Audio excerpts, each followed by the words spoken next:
Now Adnan makes a cut, gets looked off, gets looked off, gets looked off, looked off. And we're back with Season 2 of The Lookoff, which means only one thing. Higher production value. Less heater noise in the background. Better microphone. More sound effects. More cats. More sponsorships. More energy. More fun. I'm Brad Kotecki, joined as always by Libby Layden. How's it going, everyone? Oh, it's been going. It's great. We're back. We're back. And Joe Mama. I'm just here so I don't get fined. Yeah, we'll get to that later. It's been a long year. Well, before we start, should we go ahead and thank our first sponsor for the year? Yeah, go ahead. I think you have this first read. Yeah, so this sponsorship is actually brought to us via Libby, so shout out to Libby. But Irie Jamaican restaurant, something new place just opened up near her.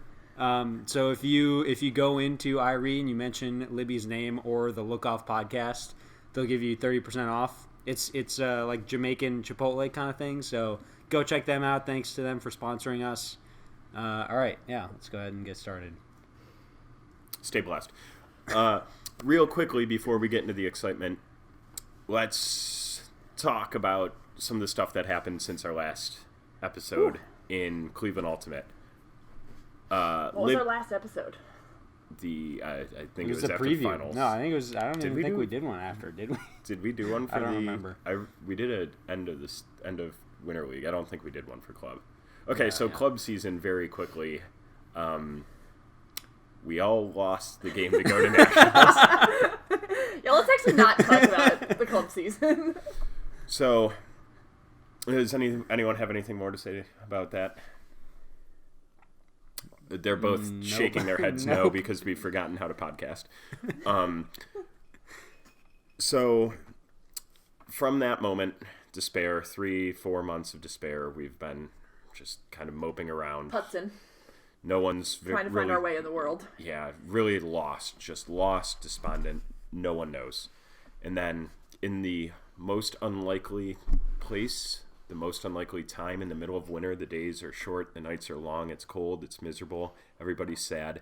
A glimmer of hope. That is Cleveland Winter League draft night. So we're here to talk about all the teams. If you're listening to this, I'm sure you were at the draft. Or you know very well what's been Probably going on. A captain. So I think we're just going to go through the teams and talk about how we think they're going to do, how we think they did drafting, and all that good stuff. The first team to draft was Abby Chikai. Joe, how do you feel about this team? I feel pretty good about this team. Iris is coming off yet another MVP level season. Just got an invite to the U.S. national team tryouts.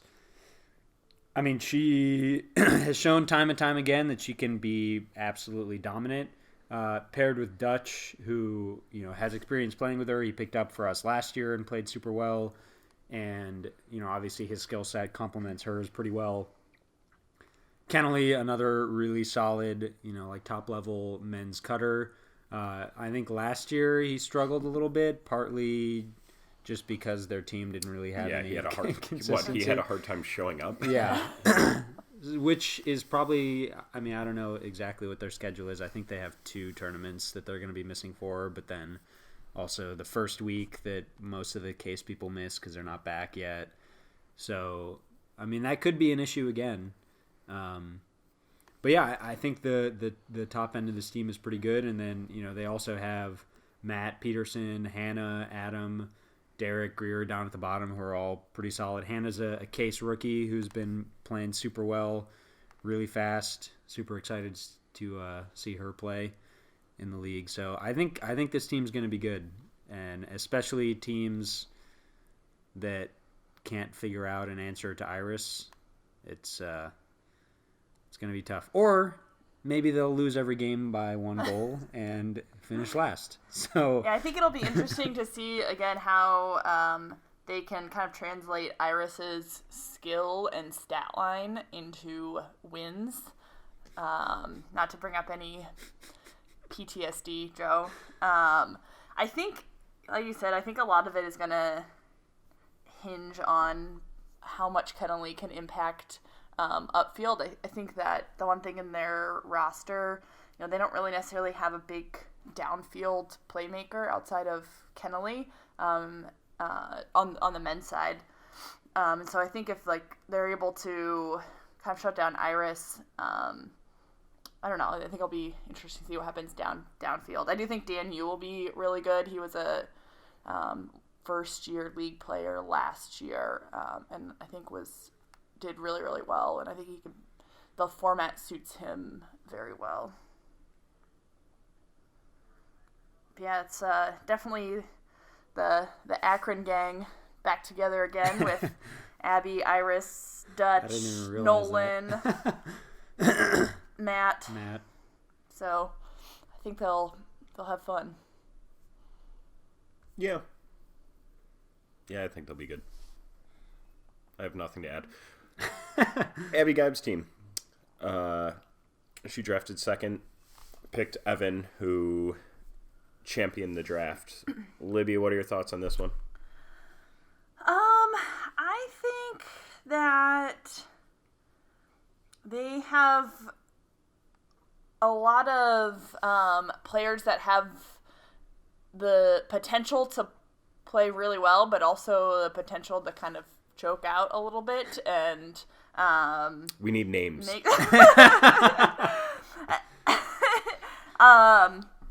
I just think that they could be potentially kind of Libby. In the past. I think we'll edit it out. Just say it and we'll edit it out. I'll bleep it. I think, again, we have some college, a good number of college players. So I think balancing their schedule could be a little bit challenging. But, I think Evan is... I think that I have him in the running for a potential MVP for the league. And so, I don't know. I think I see them kind of making playoffs, but kind of ending in the middle of the pack. So, losing the semis. Yeah. Joe, comment? Yeah, well, I'm very curious to hear who Libby thinks is a choker, so we'll come back to that. I have a few guesses. I have a few guesses, but I don't want those words to come out of my mouth because I personally don't believe that these people are chokers, and I don't want to be misconstrued that way. Yeah, I think this team looks very good. I think my sort of big hesitations are, I think they aren't super deep at the handler position. They have Andrew, Abby, Bruce, and Corey, and then I guess Evan you can have handling, but I think especially in Winter League you would want him to be downfield more. And Aaron has handled, kind of does a little bit of both at Case, but definitely have some strong stuff upfield. With Adnan and Haley and Wanyang and Daniel even and Longo, all very solid cutters. But again, even I think Liz Santucci, she didn't play last year, but the 2 years ago when she played, she was she's good. Real fast, great receiver. Yeah, I think the struggles that I see for them are number one, it's Falcor's health is still a little bit of a question mark. I know he's been working super hard and he's been out there and he's been playing, but he hasn't played competitively in a bit, so this is him kind of putting his toes back in the water. Super exciting to see him coming back. So this season, I'm going to keep track of the hot takes that we make throughout the year. Joe with the first hot take of the season, Falcor washed. We got to do the NBA on TNT, put sticky notes on the wall with all the hot takes. That doesn't work as well on an audio. We can. It's. But right. I like the idea. Yeah. Joe. We'll do it. We'll make it happen. Yeah, so that, and then, again, like Libby said, I think just getting a little bit of consistency with people missing, and in particular, I think with them not having as strong of a handler core could be a little bit of an issue. Kind of the opposite, you might say, of another team that we'll get to soon. Well, why not get to them now? Joe, which team are you referring to? Roosters team, of course. Yeah, which is also my team. Joe, have you ever had a season of Winter League where you haven't finished either in the championship or the last place game? Yes. Oh, darn. I played on Tina the year after I won a championship. I was drafted by Tina. I think we lost the semis, but I don't remember. They all kind of blend together. Cream, I think was the team that year. Cash rolls everything around me. We were green. Cats roll everything around me. Yeah. Okay, but go on. Anyway, Roosters team. Yeah. So Roosters team. We have approximately 12 people that play the same position, like short handler / handler defender. Myself, Chris Alman, Tom, Kunal, Donnie. I don't really know Anna Barron and Zihan Chen. I think they're both Oberlin people. Both Oberlin A-teamers. Anna's also a handler. Of course. Christy Zihan is a cutter. Nice. Yeah. All right. So that brings us up to, I think, 3 cutters. Katie also is a handler. Yeah. So 4. So we have the women and Cole are our cutters. Yeah. So I'm curious to see how it'll work out. I think we certainly have some people among those male cutters or male handlers that I mentioned who can cut. Corey can cut. Tom can cut. I can cut, but it's kind of like when we're forced to be the primary cutting options and we're up against like top cutter defenders, I think we'll struggle a lot more. So I think the other hard thing about that too is because, the strong suit of the team is you have people that are going to look to put it right away with Rooster and Cole and you and Anna. Anna's a hooker? Oh, yeah. Hell yeah. All right. And right. So I think it'll be interesting to see, I guess, how that translates without any real strong receivers. Well, we got. I think for us to do well, there's like a couple sort of scenarios where I think we don't get blown out. The first is Cole. The first is like Cole being the best guy in the league, like, period. Yeah, so and I do think now that he will be drinking. Yeah, proud of you, Cole. Proud of that'll you. Be keep that'll be big. Do we know that that's a thing? It is a thing. Is that going to be a thing through the league? I don't know. That's not what I understand. Yeah, the league is long, but it's a long, cold winter. But he's been at it for a bit now. So I think that's one. I think X is gonna have to like be able to match up with other teams like primary male cutters, like the Mitch, Griffin, Gergat, Graber, Eric, Kennelly. Like if he can lock those guys down or like contest them consistently, then we'll be in an okay spot. And then our women cutters are just gonna have to like dominate, because I don't think we'll be able to rely on, like I said, unless Cole is like completely dominant, which is possible, but it's just the top level of guys. There's a lot of guys that are going to be able to teams are going to be able to throw at him. So if that's not happening, or more likely I think is going to be our women cutters being able to just get open all the time and us be able to run through them. So Joe's thrown in the towel already. Is what it sounds like. Well, get ready for some more fun low light videos. The thing is, last year I came into the season and I was all like, oh, we're top ranked, we're the top team, we're the best team, and we all know how that worked out. So this year I'm going in with the opposite approach. Yes, our team sucks. We're gonna lose every game. And this way, if we win, then, everybody's happy. Especially me. I can't wait for the video in week 5 when we take you saying our team sucks, we're going to lose every game, and put it over a clip of you turfing a disc. Libby, do you have any extra thoughts on Roosters team? I don't think so. My best wishes go out to Joe. All right. On to the first team that has an official name, FUPA.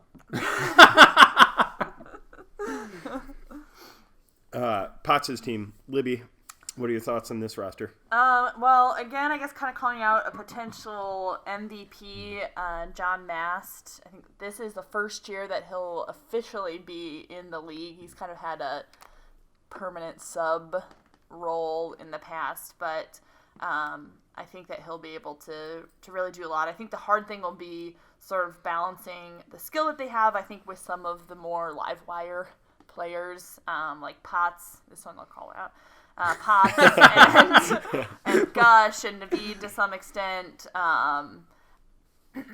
I think that, kind of finding that balance.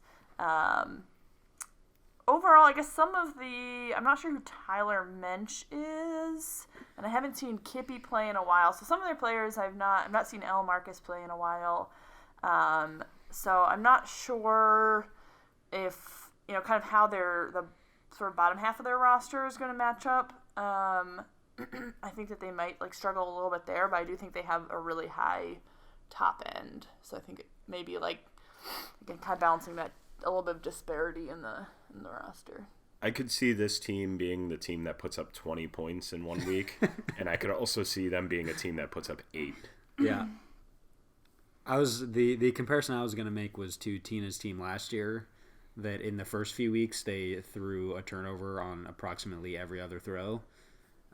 But if they figure it out and they're able to limit that, then they definitely have the talent to be at the top of the league. But yeah, could also be the team that just turns it over all the time and loses a game by 8 points.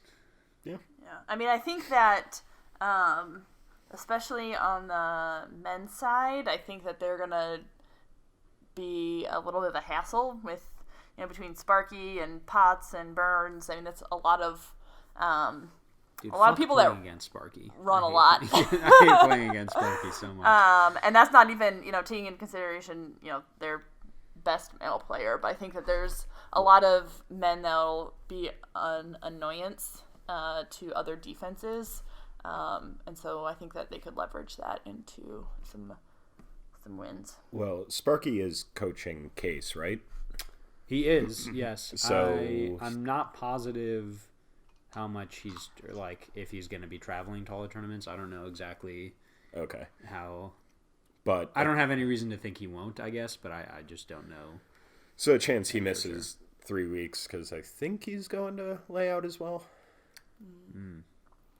I should know that. I'm pretty sure he's going to lay out with me. And that's the second week, right? It's not the first week. Your guess is as good as mine. Right. When does Winter League actually start?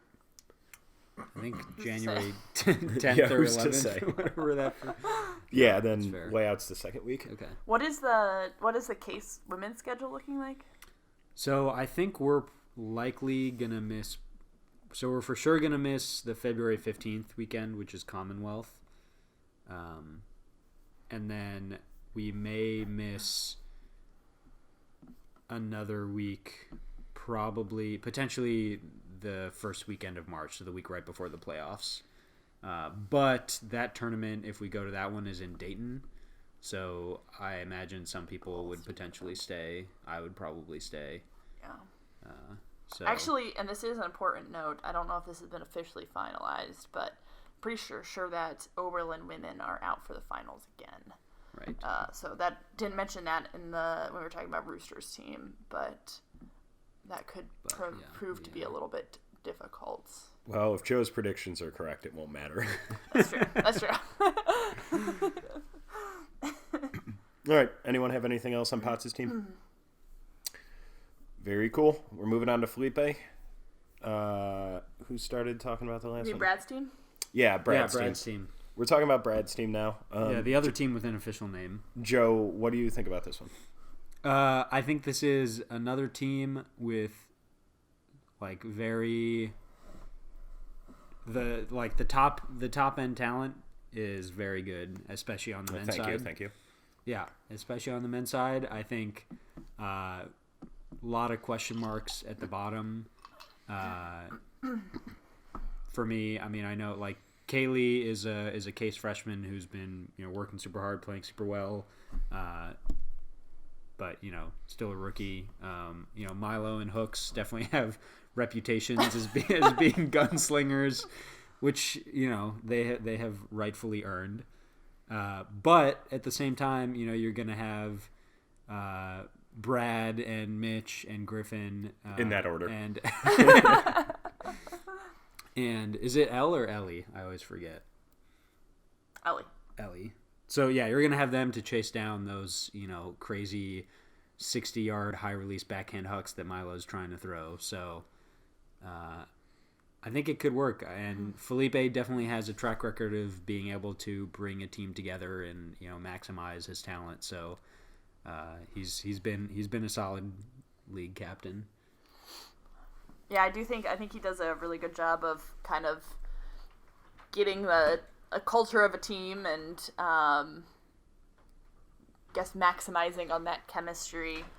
Again, I think similar to John Mast, I'm excited to see what Josh Graber does as a permanent roster player. I think that as a pickup, his stat line in the past has been pretty impressive. So I think are you confusing him with his brother by chance?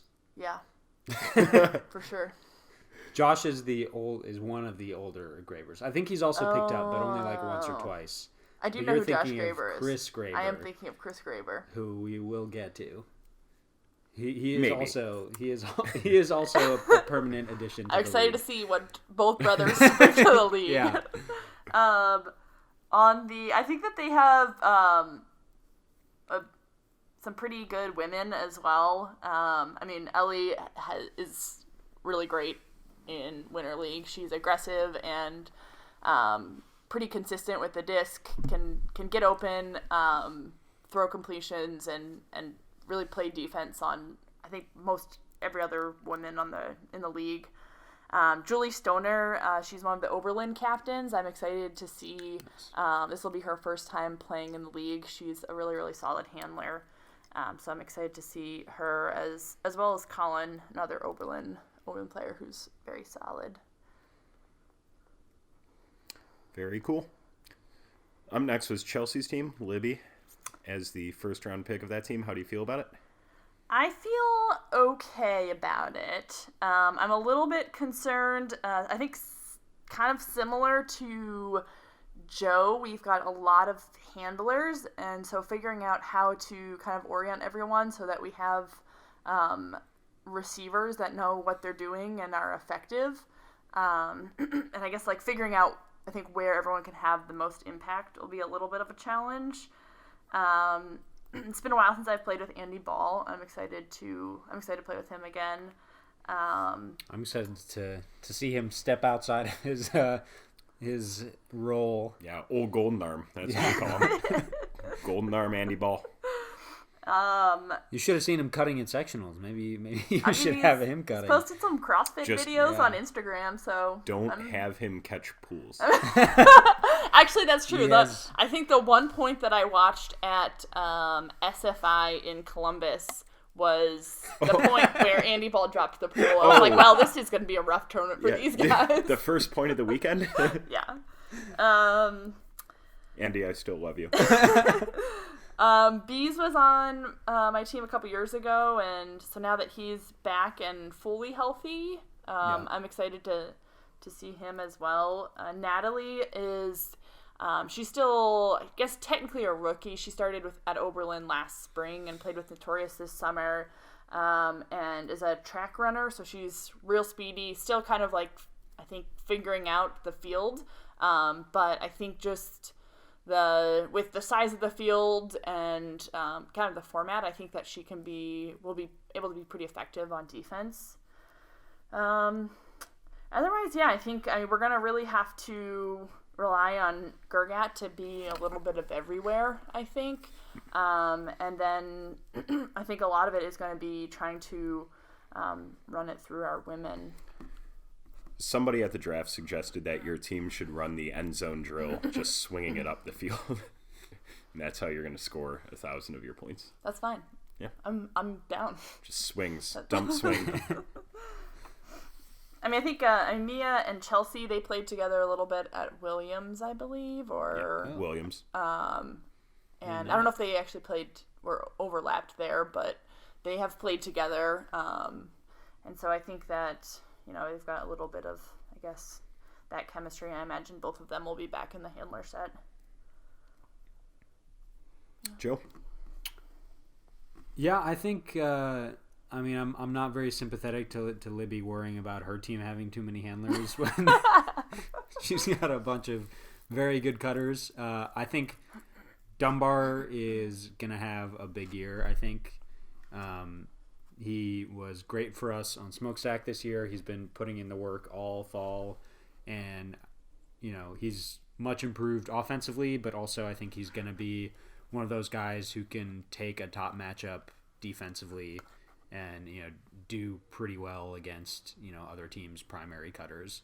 So I'm excited to see him doing that. And then I think on top of that, they got guys like Kevin and Andy. I have never seen Noah play, but, I've heard he's pretty solid, who can sort of fill into those roles. I think your team could be pretty solid. I think, honestly, you being really good is going to have to be a big part of that. I think it's a lot of pressure on you, Libby. But but I think if you're playing at an MVP level, then I think this team I'm just going to request a lot of early games so then I can drink afterwards. Why not just drink before? Are you saying that you have the power to be changing the schedule? Because that seems it sounds like a little bit unfair. Abuse of power. Yeah.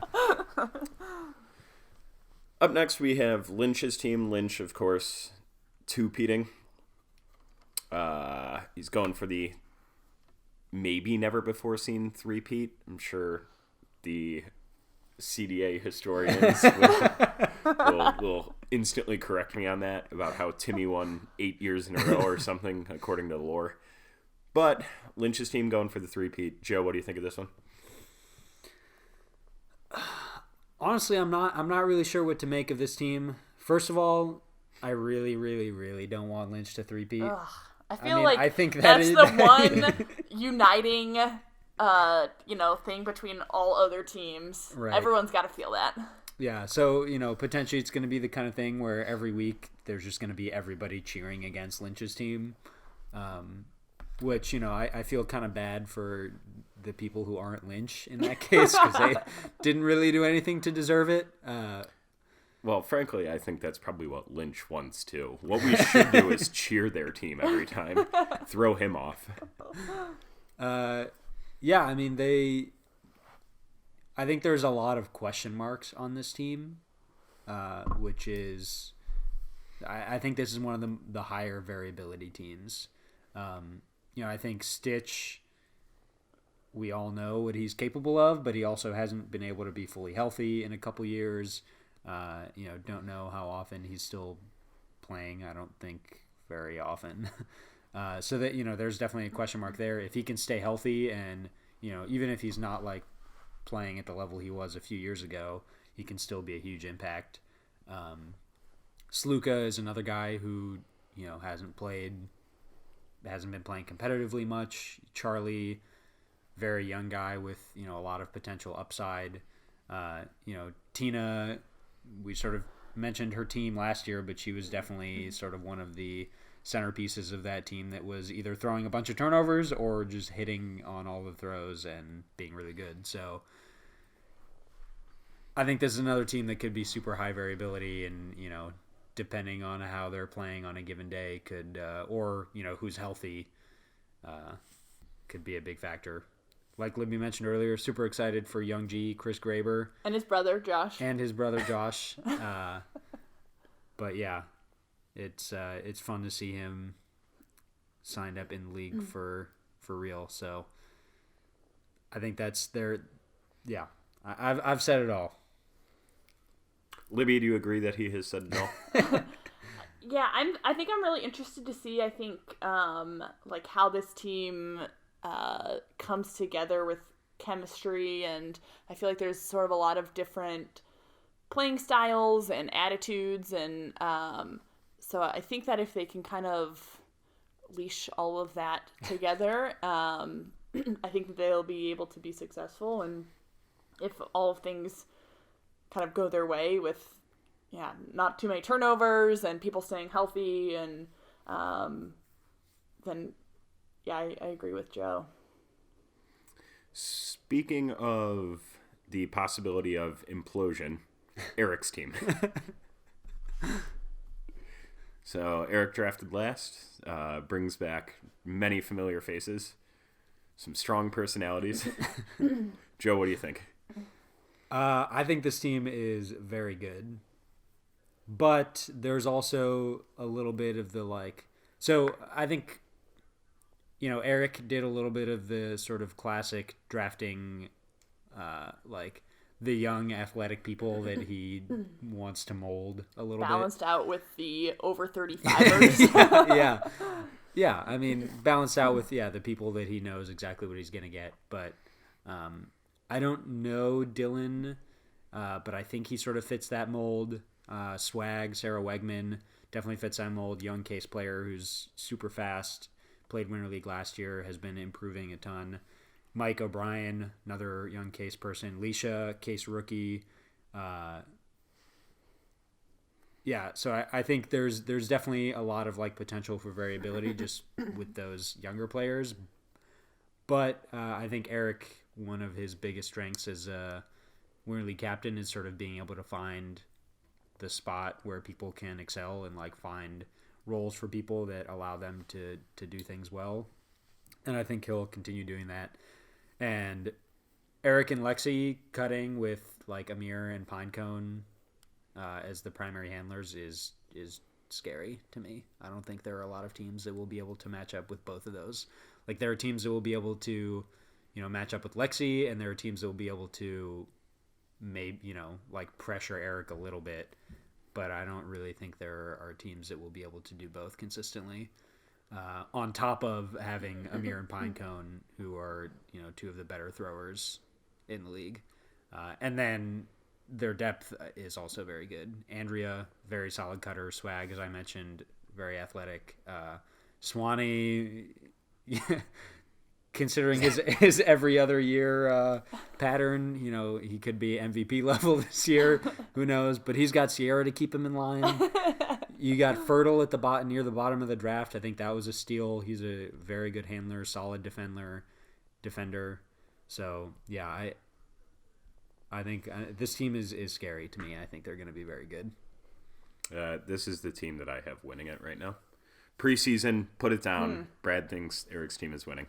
All right, we're writing it down on a Post-it note right now, and we're putting it up on the wall. Yeah, I think the other thing, with Eric and Amir, they, they're loud and kind of create a team identity and annoying. And I think that they, in the past, have definitely leveraged that. And again, I think this team they do have a good number of case players, 3 of their women, and two of their guys, 3 of their guys. Yeah, that's a good point. And so I do think that, that could hurt them in weeks.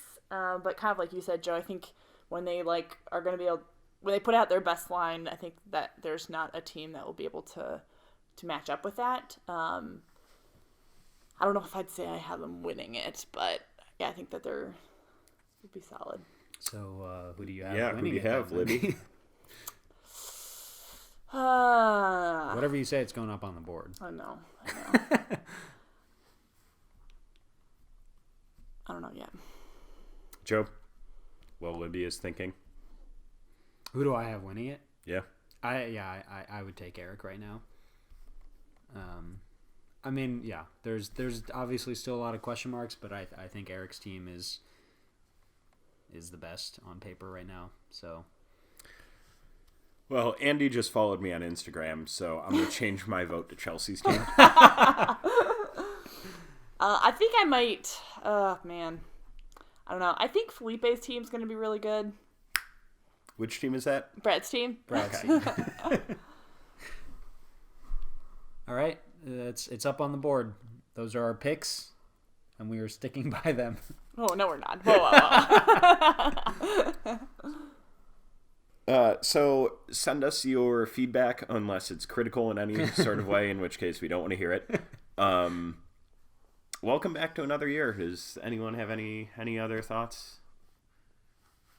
No. We'll probably get better at this as we Probably remember not, how though. we do it. Maybe. Which is to say, we'll probably be about this good. Thanks for listening.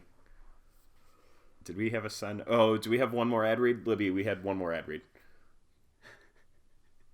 I didn't get the memo. Oh, all right. Well, we just lost out on that sponsor. Thanks a lot, Libby. Yep. We just lost out on American Memo. American Memo for all your memo needs. American Memo. But thanks for sponsoring us for the first episode. Did we have a sign off for this? I don't remember. Looking you off till next week. Or probably Or- next year. Or, yeah, till we'll next year. Sometime. We'll be back next when year. the season We'll be starts. back next year.